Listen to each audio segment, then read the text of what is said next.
कि भाई पश्चिम बंगाल में भाई भय तो सभी दिखा रहे हैं ना, मुस्लिमों को भी दिखाया जाता है, दीदी भी दिखाती हैं कि भाई अगर आप देख लीजिए बीजेपी सत्ता में आई तो आपके साथ क्या होगा, बांग्लादेश भेज दिए जाएंगे, वोट काट दिए जाएंगे, घुसपैठिए हो जाएंगे, आपके साथ बुरा हो जाएगा। फिर ओवैसी साहब आते हैं, वो कहते हैं सरकारी नौकरियों में सिर्फ 7% आपकी हिस्सेदारी, आपके साथ गलत कर रहे हैं लोग, ठीक नहीं कर रहे हैं, वो अलग तरह का डर दिखाते हैं।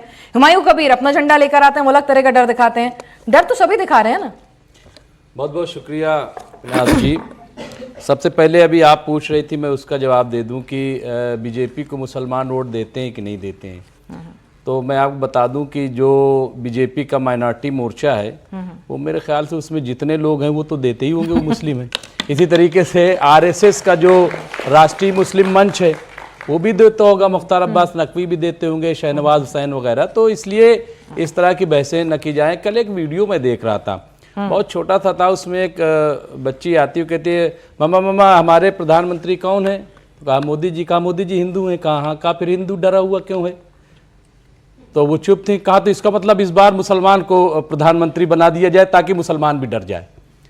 तो ये जो खौफ दिखाया जा रहा है कि आज से 48 में या 45 में मुसलमान जो है इस देश का हुक्मरान बन जाएगा और आबादी बढ़ रही है और बंगाल से लोग आ रहे हैं और यहाँ पे घुसपैठिए बढ़े जा रहे हैं। आप ये देखिए ना कि जहां जाते हैं बीजेपी, अभी बिहार का था, बिहार में क्या क्या वादे किए थे आप बताइए। और अभी 2 दिन पहले वहां पे इस तरह का मर्डर हुआ है और इस तरह से वहां पे कत्लेआम हो रहा है। क्या रुक गया क्या बिहार में? ठीक है, भूल गए बिहार को, अब नहीं कहते कि वहां क्यों हो रहा है। एक मिनट, मेरा सिर्फ ये कहना है कि ठीक है आप जो कह रहे हैं, मैं कह रही हूँ, आप कह रहे हैं बीजेपी भी डराती है और बीजेपी डर दिखाती है कि मुस्लिम ज्यादा संख्या में हो जाएगा, वो बच्चे ज्यादा पैदा कर रहे हैं और ये सब हो जाएगा। आपका ये लॉजिक है जिसका जवाब मैं चारू से लूंगी, लेकिन जो मेरा सवाल था उसका जवाब मुझे दे दीजिए। मेरा सवाल ये था कि ऐसा नहीं है ना कि सिर्फ बीजेपी डरा रही है, डरा तो मुसलमानों को बाकी पार्टियां भी रही हैं कि अगर बीजेपी सत्ता में आएगी तो आपका नागरिकता छिन जाएगी, बीजेपी सत्ता में आएगी तो घुसपैठियों को बाहर निकाल दिया जाएगा। ओवैसी साहब भी आते हैं, दीदी से डरा तो सभी रहे ना। देखिए मैं आपको बता रहा हूं, देखिए फर्क हो गया ना।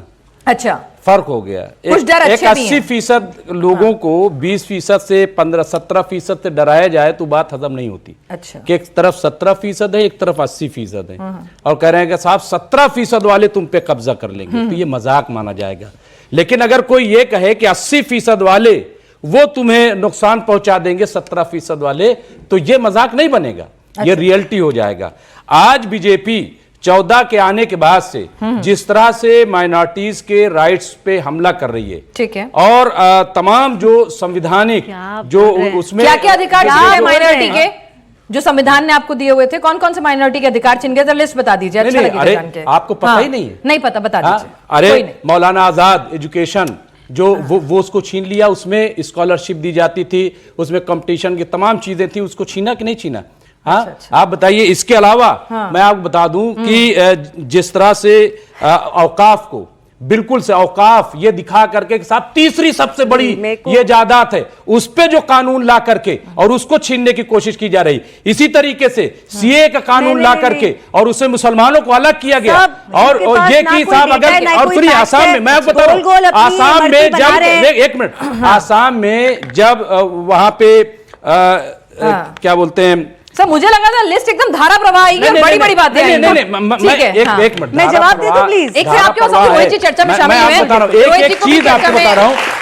अगर देखिए, मैं सीए का मैंने जिक्र किया, ठीक है, माइनॉरिटीज जो तमाम इंस्टीट्यूशन हैं उनके बारे में मैंने जिक्र किया, औकाफ के बारे में बात किया, ये तमाम ऐसी चीजें। फिर आप ये देखिए ना कि किस तरीके से जो मुसलमानों के राइट्स, खास तौर से वोट राइट्स, आप यूपी में आप देख ली किस तरीके से उनके काटे गए। बिहार में मुसलमानों के कटे, नहीं सिर्फ मुसलमानों के नहीं, लेकिन मैंने भी बताया हिंदुओं के कट गए 63%। अरे भाई हम कह रहे हैं तो हिंदुओं में भी अभी बताया ना कि सारे लोग बीजेपी को वोट थोड़ी देते हैं, वो भी तो चुना जा रहा है।